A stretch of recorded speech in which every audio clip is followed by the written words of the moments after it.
Hey, it's me, MLB. Here is part 6 of Ni Sasowarete, lured by. Enjoy. But if they're still here, then what are they after? Mitsuri asked curiously. If they were needing food, I was offering it to them, so it can't be stealing supplies. The colour Hashira thought for a second, her chin resting against her fist as she scrunched her brows in thought, and then her eyes flew open and she looked at Mitsuri. The book, she said. If they're working for the demons, then they've been sent here to get it. That person was human. They aren't affected by wisteria or the sun. Mitsuri gasped, and that's when two other Hashira walked to the door, as if to go past, but stopped when they saw the two female workmates inside. What? The gruff male of the pair asked when he saw the colour Hashira and Mitsuri gawking at each other in the room. Tsunemi, we have a problem, the colour Hashira said urgently to the gruff male. What is it? Mitsuri, are you hurt? The other of the pair asked, the snake around his neck flicking its tongue wildly and raising itself up a little. I'm fine, Obanai, Mitsuri replied, but we think there may be a breach. What do you mean breach? Tsunemi asked. Mitsuri and the colour Hashira then explained what had happened earlier with the person Mitsuri had found on the side of the road out the front of the headquarters, and how the colour Hashira felt bone-chilling coldness coming from the person as they'd lain in the bed. They've gone now, vanished, and we suspect they're after the book, the colour Hashira said. I just checked it. It's fine, Tsunemi replied tersely. Yeah, but we need to check it again because a wisteria-covered box isn't going to stop anything if it's a human stealing it, the colour Hashira said urgently. What's happening? The voice of another male asked as he entered the room. Then he spotted the colour Hashira and brightened significantly. Oh, hey, he said happily. Muichiro, the colour Hashira said in a relieved voice. We need your help to find someone. There's been a breach, she said, going on to repeat the story to him. After hearing the problem, he nodded. Okay, I'll keep an eye out. One of us needs to keep an eye out on the perimeter of this place, because that's where they'll ultimately escape from, he said. Yeah, that's a good idea, the colour Hashira agreed. Okay, Tsunemi, go and check on the book and... Don't tell me what to do, I know what to do, Tsunemi snapped, before turning around and running from the room. And Obanai, the colour Hashira continued, after the other more hot-headed Hashira had left. Alert the others. We need a few to search for this person and a few watching the perimeter. Obanai nodded and then bowed a little to Mitsuri before running from the room as well. Okay, the colour Hashira said, turning to Mitsuri. Here's what we have to do. You crawled quickly along the ceiling, being sure to keep to the beams and remain as silent as possible. You couldn't afford to be caught now. You were so close to getting Muzan his book. What time is it? Mid-afternoon, you wondered, trying to remember the time from the last time you saw a clock. I could have this book back to his hands by early evening at this rate.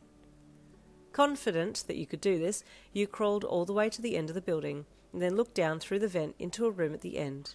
Here was a very sad, large guy sitting on mats there in a meditation pose, and you froze. From the looks of him, it looked like he may have been blind, or you could see were the whites of his eyes, no pupils, but you were still cautious anyway. You didn't want to risk being sensed. Silently, you moved back and crawled over to another vent, looking down into the linen room. Who are you? You heard a deep voice coming from the vent of the room that you'd looked down into before, and you knew it was the meditation guy. You didn't reply.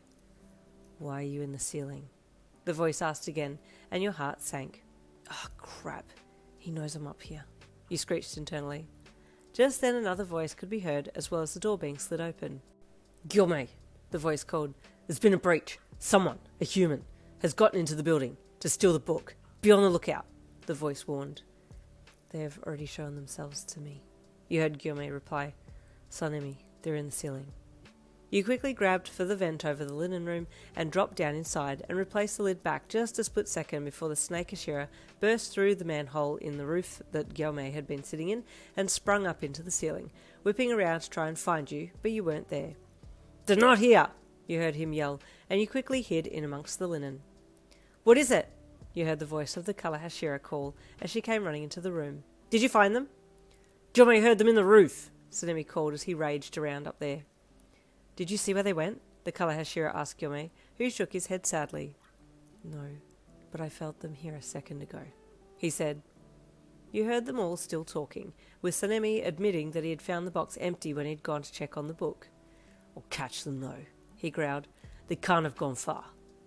You heard running footsteps in the ceiling and remained hidden in your place in between the linen, not daring to move lest they sense that you were there and come for you.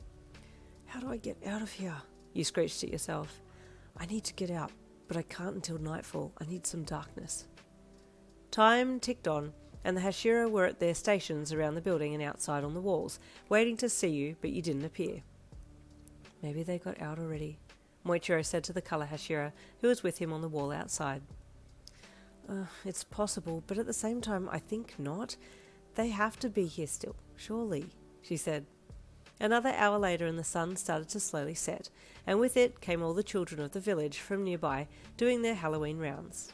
It started with just 1 or 2 children at first, coming to the big gates for trick-or-treat, and some of the Hashira had to leave their post to engage with the small kids.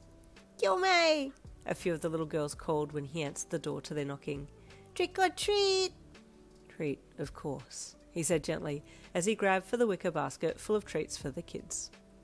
Kids came and went, all excited about the night, and as the time wore on, the Hashira decided it was time to maybe start searching outside the walls for answers. Maybe you had escaped shortly after Gyome had sensed you in the ceiling. 3 of the Hashira were sent to search for you, and the light from the sun slowly disappeared, the only light source being from fire torches being carried by the parents of the children in search of lollies on the eve of Halloween. Celebrations started on the eve and continued into the midnight hours, as well as into the early hours of Halloween Day until the sun broke the horizon. Feeling like now might be the right time to move, you slowly crawled out of the linen and crept to the door of the cupboard and peeked out. All was silent and all was dark. I just have to make it outside and run for the wall and climb over it, then I should be okay, you thought, as you snuck into the room that the large guy called Gyome had been meditating in, and then crept to the sliding door that connected his room to the outside world. Sliding it open slowly, you peeked out and then stepped out and slid the door closed behind you. You were about to take a step towards the large rock wall surrounding the building, but someone stepped into your path from behind the building. "Sneaking around the dark isn't very flashy," they said, and you jumped back with fright, turning and racing back the other way along the veranda. The person who had spotted you gave chase, and he was quick, almost grabbing you within a second, but you managed to throw yourself in through an open door and race across the room there, while he had to stop for a second to change trajectories. Into the building you dashed, down the darkened hallway and into another room, barely keeping ahead of this guy who, despite his size, was amazingly agile. "Usui!" someone else shouted, and you recognised their voice as the colour Hashira's. "Is it them?" "I'm assuming so," the man shouted back, and then a second person joined the chase. Run, rabbit, run! Will you get out? Stay tuned for the final chapter coming tomorrow. I'll see you then.